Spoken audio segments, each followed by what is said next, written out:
Alright, a very warm welcome back everyone. Today I want to talk about sidechaining and what you can do with this. I'm going to use a kick loop and a pad loop for this very purpose, but you can also do this with any kind of other instrument that you are using or any other kind of technique that you want to use. You can be very creative with sidechaining as well. So this is just one example, or not one, but actually 4 examples of what you can do with sidechaining, especially when it comes to using these sidechain inputs in inserts of other tracks. And this is what I'm going to focus on here, not on sidechaining for different channels, but for sidechaining on the inserts themselves. So this is one loop I came up with, of course. I chose one of the pad loops from the media bay and also added one of the kick loops from the media bay, and this is what I came up with. So let's take a quick listen. Maybe make this a little bit louder. This is what we are going to work with, and I'm going to show you 4 different options of how you can use sidechaining in your projects. And in this case, of course, I'm going to focus on the kick sound here, but again, you can use whatever you would like for this purpose. I'm going to the mixing window now, and we are going to we are starting with the most classic approach on sidechaining, right? So if you have a bass or a pad and you have a kick sound and you want that the kick sound is the most prominent in all of this, and basically what this actually means is that you want to duck the pad or the bass, then this is one of the applications that has been around for like dozens of years for sidechaining, right? So what we are going to do is I'm going to load a compressor on, or no, not compressor.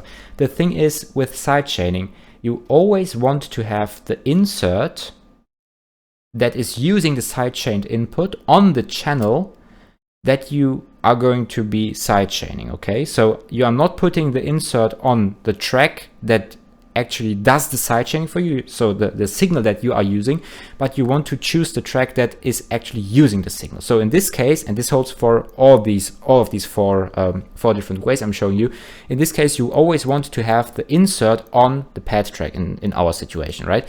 So I'm going to go for the compressor here, again standard one. It is very easy to set up the sidechaining input functionalities in Cubase 11 in this case, but it's also quite easy to do this for the other ones, and it's also very easy to actually activate the sidechaining stuff here, because we only have to click on this little button. It may not be that easy in other plugins from other manufacturers, but if you wrap your head around everything, you will probably be able to find this much faster than I'm able to. And the first thing that we have to do for this compressor to be actually able to do the sidechaining pretty well is get rid of this auto makeup gain, because if you remember that sidechaining is based on this case, we want to use the sidechaining functionality in order for the kick to duck the signal of our pad. Now, if the compressor fires based on the kick signal and we are applying auto makeup, this means that the compressor is lowering the signal, but then with the auto makeup making the signal louder again. And this is exactly what we don't want, right? So we are going to get rid of this makeup gain and then add the sidechain input. In this case, we only have to use the cogwheel here and then add sidechain source, go for the kick one, and you see that Cubase automatically sets up a send from the kick channel for you on a post fader send position to the compressor here. Of course, you can also use pre-fader. We talked about this in the last video, so if you want a little bit more about this, or want to learn a little bit more about this, feel free to check this out. You can change this here as well, and this would then have this signal would then be piped into the compressor here. And what happens now is, if I'm playing back the signal, you see whenever the kick hits, we see that there is gain reduction going on for the pad, right? If I'm now exaggerating this a little bit, first let's go for peak analysis, then make the release a little bit shorter, and maybe also apply a higher ratio. We get much more gain reduction on the one hand, of course. And if I'm now making this a little bit louder so you can actually hear what's happening.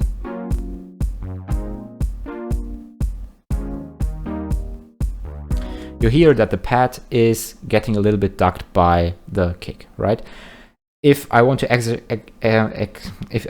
if I want to do this a little bit more, let's just lower the threshold and listen to what happens.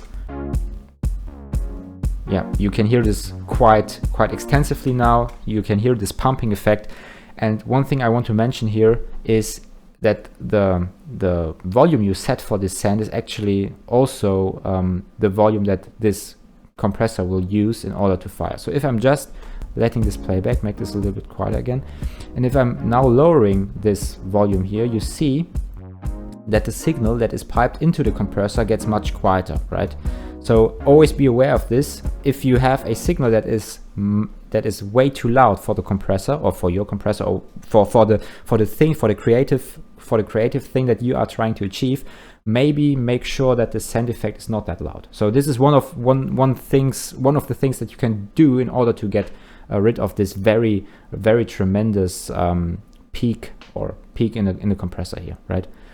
So first option. Second option would be not using a compressor but an expander. So basically the completely opposite, right? The compressor makes louder signals quieter, and the expander makes quieter signals louder. So if I'm just loading an expander again, you see that the send for the compressor is gone, and now we have to reset up the sidechaining again. But this is very easy here.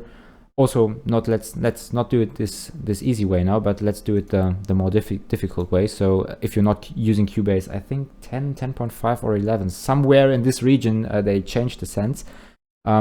You have to do it the other way around. So in this case, again, we want to send from our kick channel to the sidechain input of our expander, and you have to make sure that the sidechaining is actually activated in order for this to work. Then you activate this signal, and then you have the post fader again at 0 decibels. So what happens now is whenever the kick hits, you have the expander that is opening a little bit. So basically that makes the quieter stuff louder.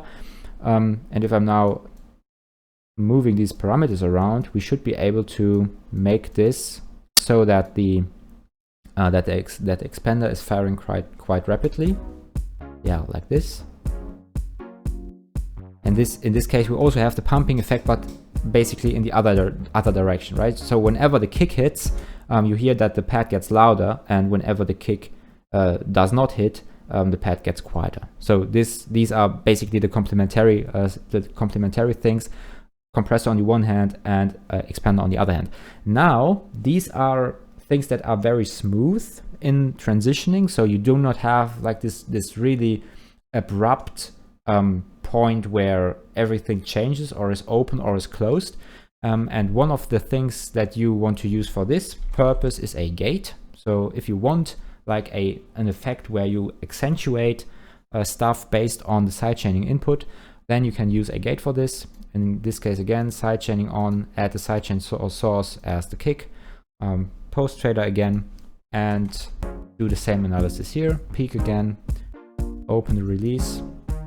And what happens now is that whenever the kick hits and the kick input gets over these minus 20 decibels, so the kick is louder. So the input for the kick is greater than minus 20. Then this gate will open and you will be able to let the pad through, right? If I'm lowering this threshold, the pad would probably be playing all the time.